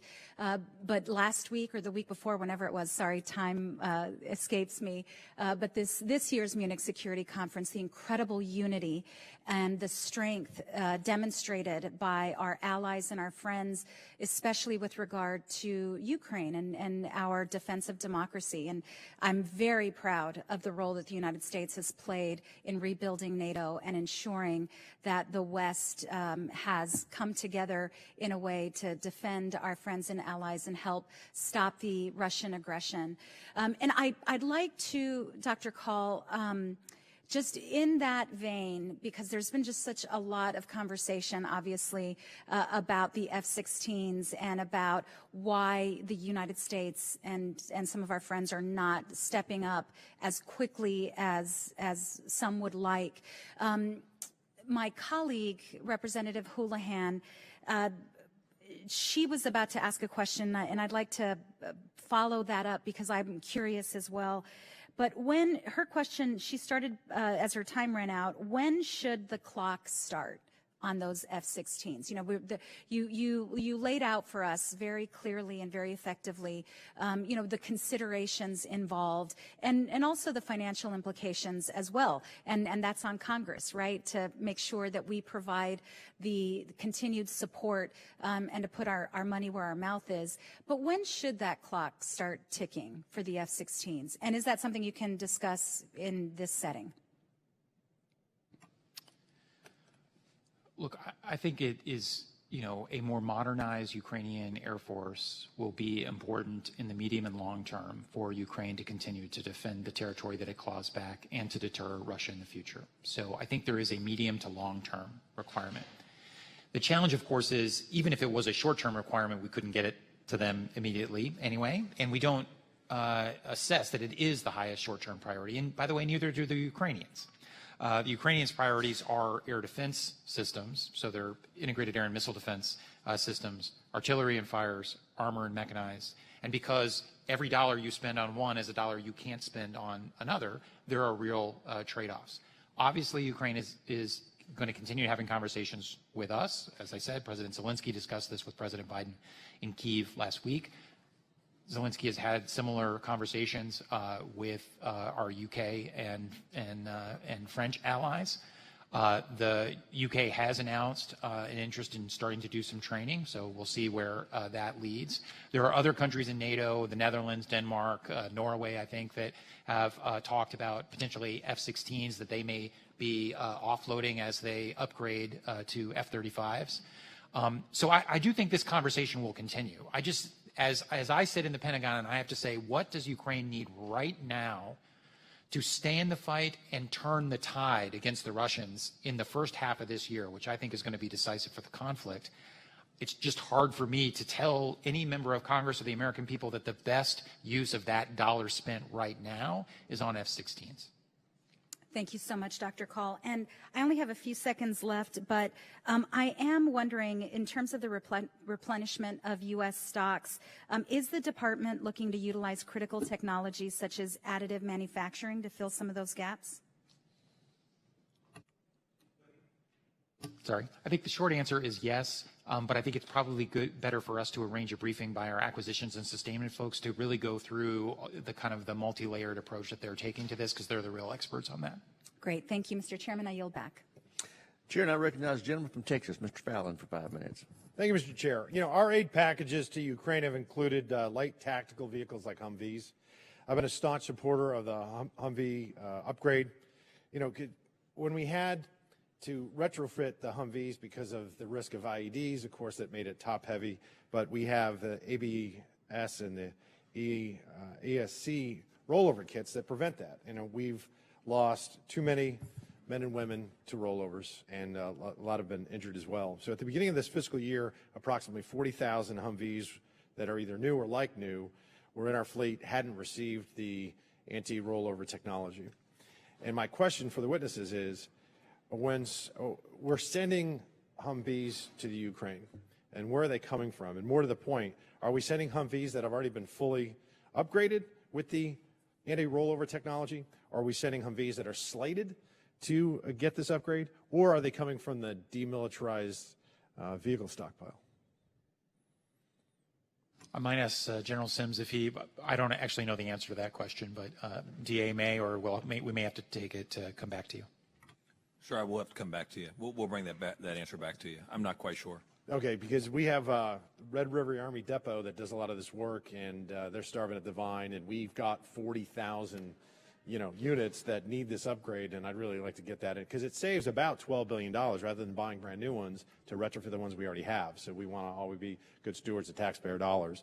So for the witnesses as well, one of the initiatives we've been working on in our office with our colleague, our friend from California, Mr. Panetta, is our Ukraine Human Rights Policy Act, and this legislation would take concrete steps to hold Russia accountable for their atrocities that they're committing in Ukraine.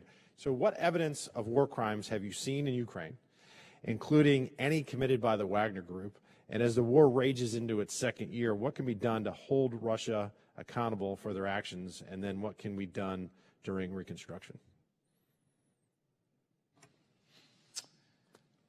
I think our colleagues at the State Department would probably be better at cataloging all of the horrors, but we've all seen it. There's been a systematic targeting of civilians in Ukraine, clearly a callous disregard for civilian welfare. But this winter, the targeting of critical infrastructure, literally intending to starve and freeze tens of millions of people for no military purpose other than to try to compel the Ukrainians to give up. But certainly in violation of the laws of armed conflict. We've seen Russian troops engage in terrible atrocities, killing civilians, killing detained forces. And of course, we've also seen the deportation of Ukrainian children back to Russia, which is among the most heinous of war crimes. Doctor, how many are we talking, do you think, roughly? Thousands, but beyond that, I don't have the numbers in front of me. I would encourage you to get a brief from the State Department. They have cataloged all of that. General, as far as the Wagner Group goes, do you know any more specifics on that? Could you shed some light? Sure, I don't. Again, as Dr. Kahl said, I think the State Department could answer that better. But as you and the rest of the country have seen, we're certainly concerned with what we see reported in the news. And I don't mean to segue, sir, but there was a comment earlier about about Russian atrocities, Russian acts. I think what separates our military, what separates Western military, certainly from the Russians, is our concentration on treating people, the way they should be treated, with dignity, on the laws of armed conflict that Dr. Kahl mentioned. And I know that we work hard to talk to the Ukrainians about the same things. Is Russia a signature, General? Do you know? Is it a signature to the Geneva Convention? Sure, that's a great question. Just kind of thought about that. I don't know. So if they are, and even if they weren't, the Geneva Conventions are treated as customary international law, and so binding even on states that don't sign up to them. And General, is it your professional opinion that the Wagner Group is something that you'd be more concerned about because they're not Russian military regulars? So I think the Wagner Group was given plenty of reason to be concerned. I mean, the fact that they're recruiting members from prisons certainly gives an indication of what kind of character that they're willing to recruit. General, they say they're not doing that anymore. Yes, sir. Should we believe them? Sir, I'm not sure I would trust the words that are coming from the Russian side right now. So you're saying, in effect, that authoritarian regimes should not be taken at their word, regardless of whether it's, say, in Beijing or in Moscow? Sir, I'd agree that we have a system in which I would trust, and they don't have that same. I hope all members of Congress just heard you. Thank you. I yield back. Jim's time started. Before we go to the next questioner, I want to remind everybody that we have a hard stop at 12:30 to go to the classified portion of this hearing. Gentleman from Maine, Mr. Golden's recognized 5 minutes. Thank you, Mr. Chair. I want to start by looking back to May of last year and point out that a bipartisan group of members of Congress, including members of this committee, have sent the administration letters, and that's gone on since April of last year all the way right up to right now, calling for the supply of advanced military capabilities to Ukraine quite consistently. So 10 months ago, a number of us called for anti-ship missiles, HIMARS, Abrams tanks, as well as training on and transfer of F-16s. About 5 months ago, once again, bipartisan group of members of this committee called for a long-term defense commitment to Ukraine to include surface-to-air missiles, MLRS, anti-ship missiles, howitzers, and again, training on and transfer of advanced aircraft such as the F-16. Now, in my opinion, these letters represent differing opinions, policy opinions, about the speed at which the United States should seek to deliver advanced fighting capabilities to the battlefield in Ukraine. Now, I really appreciate the conversation that's been going on. Just thinking about things such as F-16 or ATACMS or previously Abrams or HIMARS, I think what we have seen is that there are sometimes policy questions and debates and differing opinions. Then there are logistical challenges, maintenance, and the training and capabilities of the Ukrainian fighters themselves, different than policy opinions of a differing nature. And of course, I respect the opinion brought forward by Dr. Kahl about authorizations, appropriations, and how do we get the greatest ROI on the money that you have in hand right now to meet the top priorities of the Ukrainian military. But certainly, given enough money, they would prefer to have their top 5 or top 6 or top 10 needs or capabilities met. And the conversation about authorizations and appropriations is really, I think, a question for Congress, as opposed to questions of policy or logistical concerns and challenges. Now, of course, over the weekend, the President's national security team said now's not the right phase of the war for providing Ukraine advanced aircraft. That sounds like a policy decision. And they have also pointed out that the assessment of military commanders advising the President is that we need to focus on tanks, armored personnel carriers, and infantry fighting vehicles and such. I don't think anyone disagrees with that, sir. And you've articulated really that this is about how much money do we have now, what's the greatest need that they have. But Ukraine has articulated a desire to advance their long-range fighting capabilities in the form of ATACMS and F-16s. So just about over a week ago, the Supreme Allied Commander of Europe, U.S. European Command, briefed members of Congress, Senate and House reportedly, and said that he believed we should send aircraft, drones, ATACMS to enhance the deep fight capabilities of the Ukrainian military. Setting aside all the concerns about logistics or maintenance or the readiness of the Ukrainian military, General Sims, would you agree with his assessment that this would help Ukraine to win the war ultimately? Sir, I have no doubt that the continued provision of advanced conventional weapons would help Ukraine on the battlefield, no doubt. And I certainly have been extraordinarily impressed, as most have, with General Cavoli's work in Europe.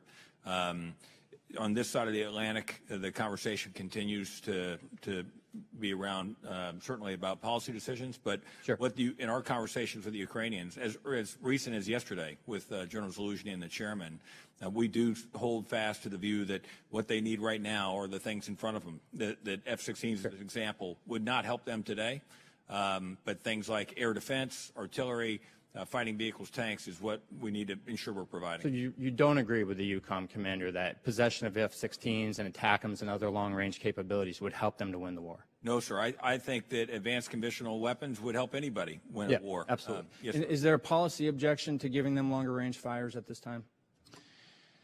So I think both the F-16s and the ATACMS issues, I think, are slightly different animals in general. Is there a policy objection? No, because the F-16s issue is less about a long-range capability. I think there's a general recognition that it will make sense for them over time to transition to fourth-generation aircraft. So it's more about the trade-offs. The ATACMS just a few more seconds, but just with that, I would just point out, why not expand this conversation beyond the near term and the limits of the dollars that you have in your possession now and come to Congress with a plan that includes near-term, medium-term, and long-term, given that whether they win the war now or it drags on for several more years, the Russian threat will still remain. So I just think we got to expand the conversation. Happy to brief you on that, and frankly, if you come to the classified session, we can also provide some more details on, because we have done some analysis on kind of the future Ukrainian force and what that might look like. Thank you. Gentleman's time's expired. Chair, and I recognize the gentlelady from South Carolina, Ms. Mace, for 5 minutes.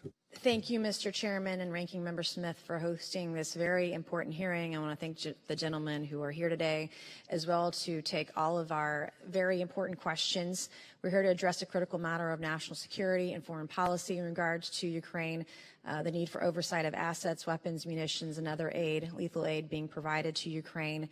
The invasion of Ukraine by Russia has highlighted the critical need for rapid aid and support that we're providing to that region. The conflict has resulted in heavy losses for both sides, but we've seen the Ukrainian forces, they've demonstrated their resilience and ability to conduct offensive operations, I believe, over the last year, to everyone's surprise. There's no price for resiliency and their belief in their freedom and their fight for freedom. They've been on the world stage, I think, have encouraged and inspired many folks around the world. However, their capacity to defend their sovereignty and security is dependent on receiving timely and effective assistance. In particular, we've seen a troubling pattern of delays and bureaucratic hurdles, policy decisions that have slowed the delivery of aid to Ukraine. I've witnessed this firsthand. I've witnessed the State Department slow rolling in some cases, particularly at the beginning of the invasion of Russia into Ukraine.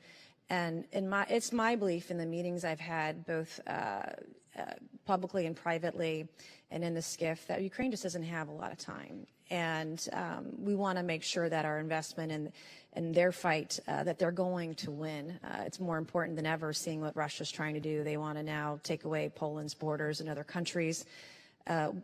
Ukraine can't lose this fight, in my estimation. The situation in Ukraine demands urgent action, a commitment to ensuring the lethal aid and support be provided expeditiously. Congress and DoD need to take the steps to remove any hurdles or address them to ensure the necessary resources are available to fight for Ukraine to fight for its sovereignty and security. Failure to do so would not only endanger Ukraine, but also undermine global stability, global security. And it's my estimation Ukraine is just, I believe, under the gun and just does not have very much time left in this endeavor. My first question is for Undersecretary Kahl.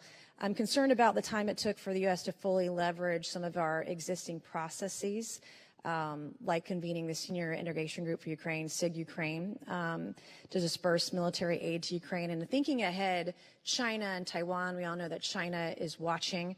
Are there any specific improvements you would make to the department's decision-making process to ensure the U.S. is proactively readying this important partner rather than simply reacting with support? Some of the lessons learned. How long did it take to stand up SIG Ukraine? Some of what you learned over the last year in this process.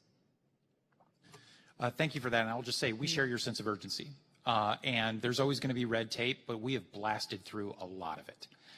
And if you had, I think, told us a year ago that we could have executed on $31.7 billion in security assistance to anybody, I would have said that was bureaucratically impossible. And it's precisely because we tried to blast through as much red tape as possible. Most of that assistance has come through PDA, Presidential Drawdown Authority, and typically because we pre-position things and get our ducks in a row, a lot of that equipment starts flowing in within days of the president signing the PDA, and Lieutenant General Sims can talk to you more about that. In terms of our internal processes, we have two. We have something called the Cross-Department Working Group, which is essentially the group that my office runs, but it's got stakeholders from all the services, the Joint Staff, the combatant commands, et cetera, to rack and stack Ukrainian priorities and figure out the priorities for various PDA and USAI packages. So that's really about kind of teeing up with the Secretary, ultimately these recommendations that then go over to the White House. We then have the SIG process, which you How long did it take to stand up the SIG? You know, I'd have to get back to you on the exact date. I think the SIG was stood up within a couple of months of the. Is that fast enough, in your opinion? Well, I think that we've stood up a lot of processes that are new. Do you think that Taiwan has a couple of months? We've already have a SIG for Taiwan. So to your point, stood up and ready to go. So it's all. It meets monthly, chaired by the Deputy Secretary of Defense. Excellent. And then on the working group, their cross-department working group. Is that working better now than it has been before because of the urgency of Ukraine? Have you all learned over the last year how to improve some of the red tape, I guess? What red tape was removed to make it work better, faster, more in this case? Well, just traditionally, we've not provided, Presidential Drawdown Authority has been used to provide things in the amount of, hundreds of billions of dollars at the upper end, not tens of billions of dollars. So there was a lot of learning curve. Essentially, what we figured out was to make sure all the stakeholders were involved. You had an iterated process that culminates in a 4-star meeting that I chair about every 10 days, and then that pushes recommendations up to the chairman and the secretary, who then push those recommendations over to the White House. Time's expired. Chair, and I recognize the gentleman from North Carolina, Mr. Jackson, for 5 minutes.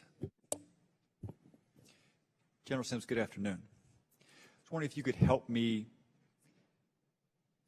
paint a picture for my folks back home of what life would look like for Ukrainians were we to step aside, were we to withdraw our support, were the coalition that we lead to crumble upon our withdrawal of our support, and then were the Russians to gain a decisive advantage on the battlefield.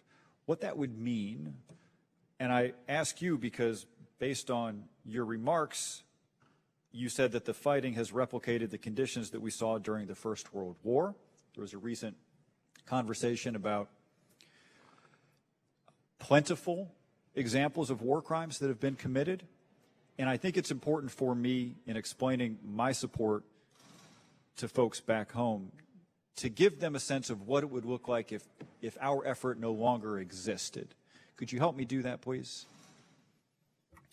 So, sir, I'll leave the geopolitical conversation to what Dr. Kahl was mentioning earlier. And I would tell you a couple things. First would be, as an American, this is what we do. I mean, this is what we do. This is what we've fundamentally done for decades. When people are wronged, we stand up for them. And in this case, the invasion of Russia, everyone has said it was illegal. Everybody says it was wrong. And that's what we do. And in this case, we came together with the allies in Europe in a way that we haven't done, really haven't done in the past 50, 60 years. I mean, so a year ago today, so we talk about a year ago on the 24th was the invasion. A year ago today, I deployed with my division headquarters as a division commander, 1st ID, to Central Europe. And I spent a lot of time in Europe, battalion commander, brigade commander. And so I've worked a number of times with our allies. I had never worked with our allies where the desire, the intent to work together was as firm as it was in the time I was deployed. That has not changed. I've been back multiple times. We were talking earlier about the contributions of our partners. There is more than dollars, I would argue, that is part of this.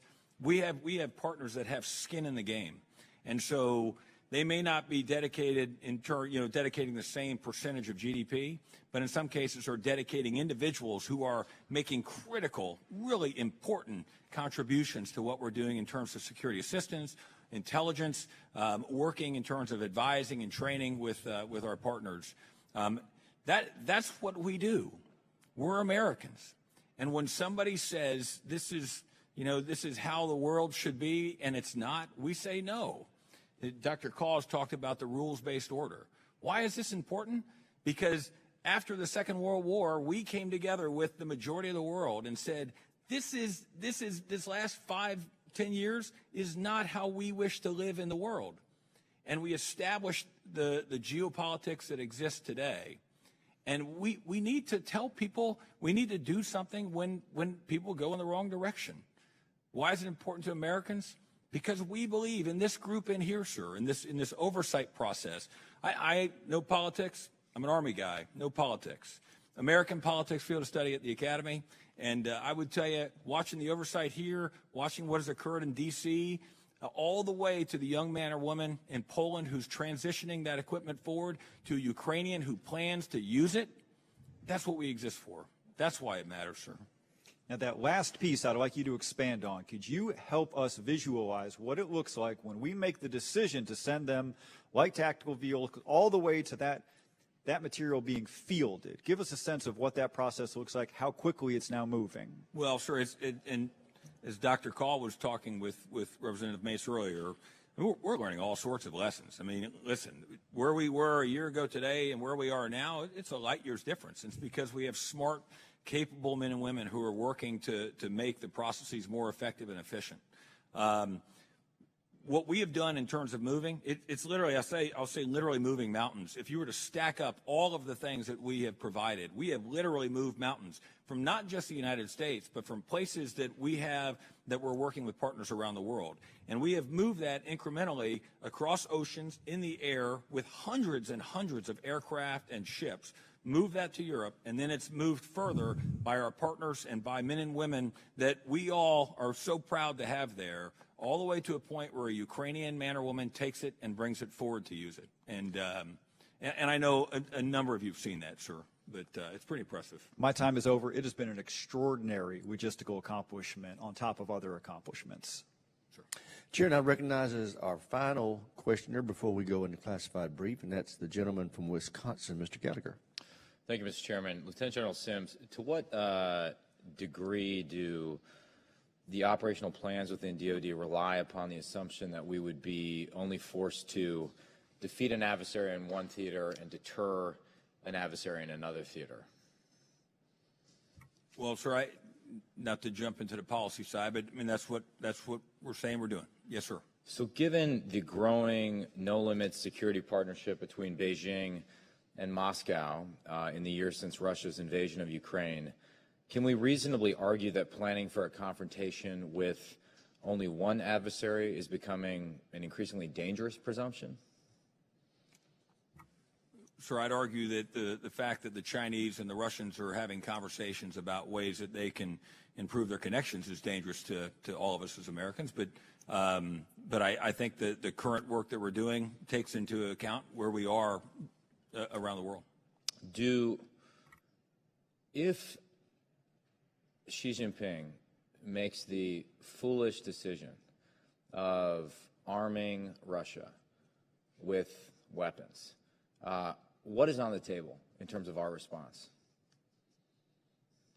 Sir, that one I'll definitely leave to Dr. Kahl. Okay, Dr. Kahl, you can make news here. So first of all, I don't think China's leadership wants their intentions and plans to be made public. So one of the things we've made clear to them is if we have information that they're doing this, we'll make it public. And this actually, it matters because, as you know, China's on a bit of a charm offensive to get back in the good graces of Europe. That's not going to work, I don't think, period, but certainly not if they're providing large amounts of lethal assistance to Russia. We've also signaled Secretary Blinken with his counterpart at the Munich Security Conference and through other channels that there would be significant costs. I'm happy in the classified session to talk about what some of that might look like, but it would be the similar tools we've used to impose on others that have violated U.S. sanctions. So we are actively trying to deter the CCP from providing lethal assistance to Russia. Yes. And of course, at a broader level, we are actively trying to deter the CCP from invading Taiwan by force, if necessary. Yes. I think this is a perfect example. And I know you've talked, well, I just came back from 4 days in Taiwan, and I was struck by the all the national security leaders there talked about this increasing strategic convergence between Russia and China. I'm curious if you see it in the same way. It's sort of my contention that increasingly Putin is Xi's junior partner in a de facto alliance against the West, and I think we initially understood the No Limits partnership to be a piece of paper, and increasingly it's something real. But I'd love to get your comment on how you see these two problem sets as connected. Yeah, I think that's insightful and on the money. I think basically, Russia for a long time has not wanted to be China's junior partner. And I think that held alive the dream in Washington that you could drive a wedge between these two actors. I think the war in Ukraine has essentially ended that proposition as realistic in the foreseeable future because Russia's going to have to turn to China for technology, for economic assistance, to help them reconstitute their military after the war. And they're already turning to them now. But by the way, the same calculus is driving the Russians, to have greater convergence with Iran and North Korea as well. And so I do think because of how attrited the Russian military has been, they have no choice but to, move closer to some of these other actors. Now, you've said recently, I believe, though, that you don't see a PLA invasion of Taiwan as imminent within the next 2 years. Yeah, I think that's right. I just see no indications that Xi Jinping thinks his military is ready or that the PLA thinks they're ready. I think he has put a date on the dartboard for them to be ready. That doesn't mean they have made the decision to do it, and that's 2027. I think in the interim period, I do not see indications that they are likely to make a leap to invade the island of Taiwan. But just so I understand, your assessment is based on the absence of evidence that you don't see an indication that they're getting ready to invade. I guess maybe actually, this would be a really interesting thread of the conversation for us to talk about in the classified setting. Got it. Because it's not just about that. Interesting. Just like did you view, 2 years ago? Did you view a Russian invasion of the rest of Ukraine as imminent? As imminent, I did not. But of course, we had indications and warnings first in April and then, of course, in the fall that it was a possibility. And, my assessment is based on the information and intelligence that I have at the moment. If information and intelligence change, then my assessment will be updated. And so you disagree, I'm out of time, with General Minahan's recent assessment that 2025 is the danger zone? I do. Thank you. Gentleman's time's expired. We will start questioning in the classified portion with those members who haven't been recognized for questions in the public portion. So right now we stand in recess for 5 minutes as we move to 2212 for the classified portion of this hearing.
the majority of shares in America's biggest corporations. So when they pick up the phone and say to a CEO and name your big company, the CEO's only response is, what can I do for you? Because if not, and if he or she doesn't get their mind right, they're no longer the CEO. And the same for the board. And so this is a very brilliant, if you believe in basically bypassing and hijacking democracy for your ends, but in my mind, pernicious effort to take major decisions and force them upon our biggest corporations that then in turn force them on their suppliers and their vendors through things like Scope 3 when you're talking about climate change. If I had a magic wand tomorrow, I'd say, clean energy for the world.